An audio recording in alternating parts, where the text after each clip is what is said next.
Olá, bem-vindo ao Prime Station. Se você for novo por aqui e não é inscrito ainda, clica no botão de se inscrever e deixa o like. Agora sem delongas, vamos ao vídeo. E hoje vamos falar sobre o filme intitulado Vila dos Malditos. Em uma pequena cidade costeira de Midvish, as pessoas estão se preparando para o festival anual da vila. O evento chama a atenção de toda a cidade, inclusive de Jill, diretora de uma escola primária. Quando o relógio aponta para as 10 horas, todas as pessoas e animais da cidade ficam inconscientes de repente. Frank, marido de Jill, está voltando para Midvish. Ele também desmaia, fazendo com que o carro gire para o lado e exploda. As autoridades chegam para saber o que está acontecendo na cidade. Felizmente, Alan, que é o médico local, estava fora da cidade esta manhã. Como preocupante para sua esposa Bárbara, que mora na cidade, Alan conhece Susan, uma cientista do governo, para investigar o estranho incidente. Estranhamente, quando o relógio bate às 16 horas, todos acordam.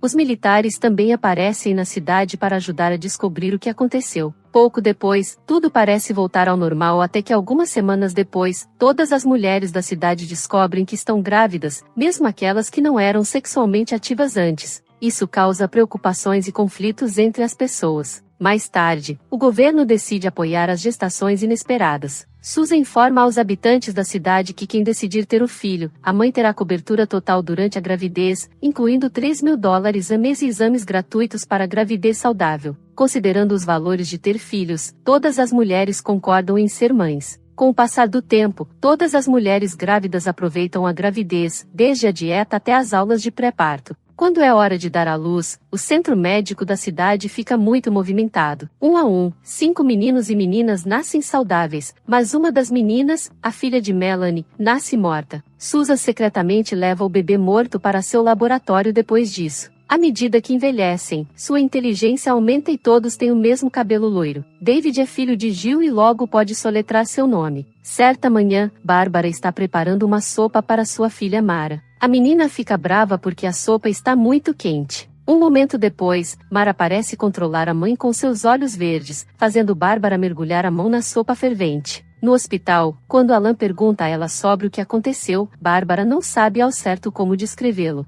Ela fica deprimida após o incidente. No dia seguinte, Bárbara se joga no penhasco. Não apenas Bárbara, há cada vez mais acidentes ou mortes misteriosas na cidade. Os pais estão em um dilema entre o amor incondicional por seus filhos e o fato de que essas crianças podem não ser 100% normais. Como as crianças têm 7 anos, os meninos e as meninas formam pares como companheiros, exceto David, cuja companheira morreu. Todos eles aparentemente mostram habilidades psíquicas. Certa vez, enquanto as crianças fazem um check-up oftalmológico, o médico acidentalmente irrita os olhos de uma menina. Mara aparece e imediatamente controla a mente do médico, fazendo-o ficar cego. Como diretora, Jill acha melhor que essas crianças tenham uma aula especializada. Ela pergunta a Alan se ele pode ensiná-los sobre comportamentos gerais e simpatia. No entanto, Alan recusa Jill. David, no entanto, desenvolve um vínculo empático com sua mãe depois de crescer com a ausência de sua namorada. Vários dias depois, David decide procurar a menina natimorta no cemitério. David encontra Melanie, que continua se afogando após a morte de sua filha. David pode ver que Melanie planejava cometer suicídio. Como Alan também chega para visitar o túmulo de Bárbara, ele diz a David que a menina natimorta não foi enterrada aqui. David então compartilha suas condolências pela morte de Bárbara, o que normalmente as crianças nunca fazem. Depois de ter um encontro positivo com David, Alan decide ensinar as crianças na escola. Quando Alan dá a aula, Jill o chama para encontrá-la no escritório. As crianças pegam os livros e começam a estudar sozinhas. De repente, o faxineiro bêbado abre a porta.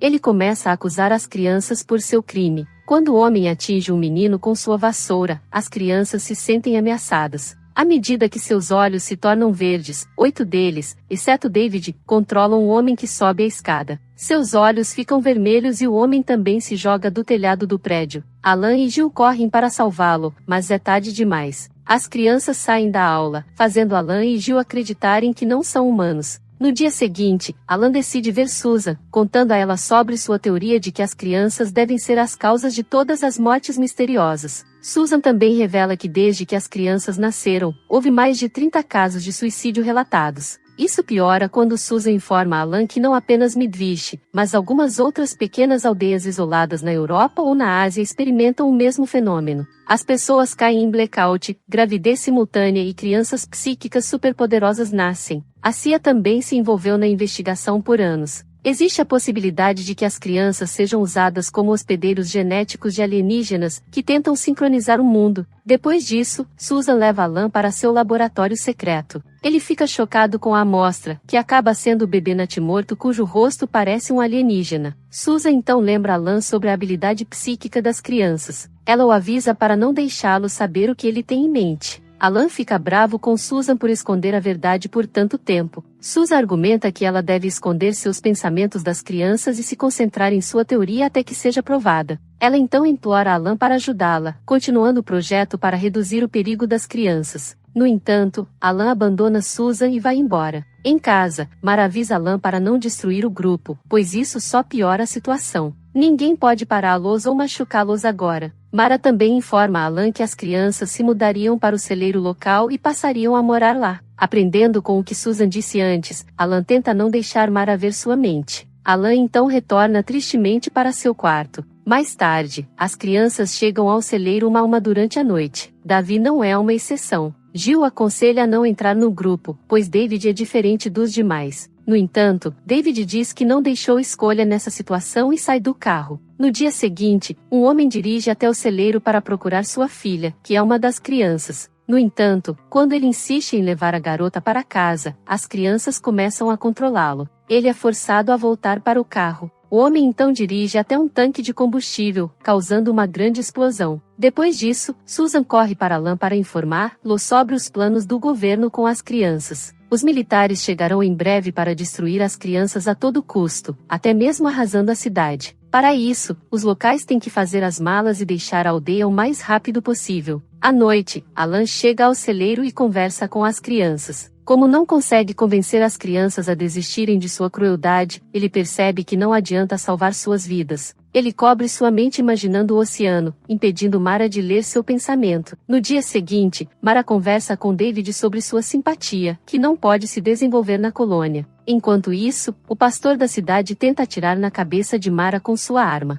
No entanto, sua ação é flagrada pelos outros 4 filhos. O homem acaba abrindo fogo sozinho na garganta. A morte do pastor aumenta a raiva na cidade. As pessoas começam a caçar as crianças à noite. Enquanto eles enfrentam algumas das crianças no caminho, uma mulher começa a enfurecer sua raiva por seu crime maligno. Ela é então controlada e se queima até a morte. Enquanto isso, Susan está fazendo as malas para deixar a cidade antes que o governo envie um exército para a vila. Naquele momento, Susan encontra Mara, David e outro menino. Ela tenta esconder seus pensamentos sobre o próximo plano do governo. Quando o trio entra no laboratório de Susan, David finalmente consegue ver sua namorada. O menino começa a chorar, sentindo pena da morte do bebê. Mara novamente usa seu poder, fazendo Susan deitar na mesa de dissecação e se matar com um bisturi. Durante esse tempo, Alan preparou uma caixa de dinamite em seu carro para se livrar das crianças malvadas. A polícia estadual e os militares também chegam à cidade conforme planejado. Alan chega à escola para ver Jill, contando a ela como impedir as crianças. No entanto, Alan quer conduzir o plano sozinho, então ele tranca Jill dentro de casa antes de sair. Jill implora a Alan para não machucar David, pois ele é diferente dos outros. Mais tarde, um dos carros da polícia chega ao celeiro. Mara e as outras crianças começam a controlar os policiais, fazendo-os atirar em outros carros que chegam.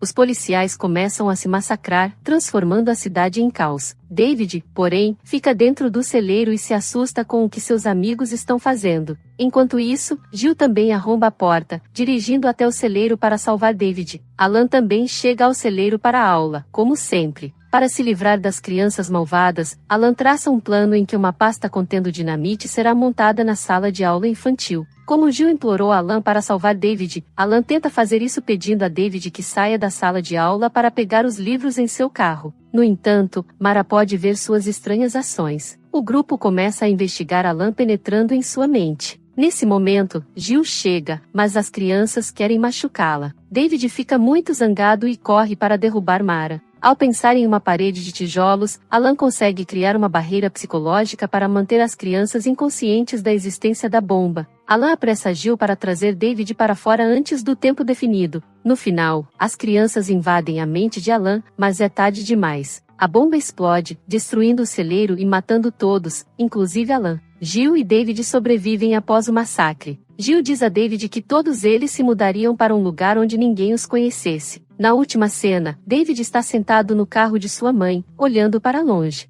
Para você que chegou até aqui e quer me ajudar a produzir, tem um botão de valeu logo embaixo desse vídeo, e com ele você pode apoiar o canal com alguma quantia em dinheiro que você tenha sobrando. Assim você ajuda o canal a se manter e produzir cada vez mais. Obrigado e até a próxima.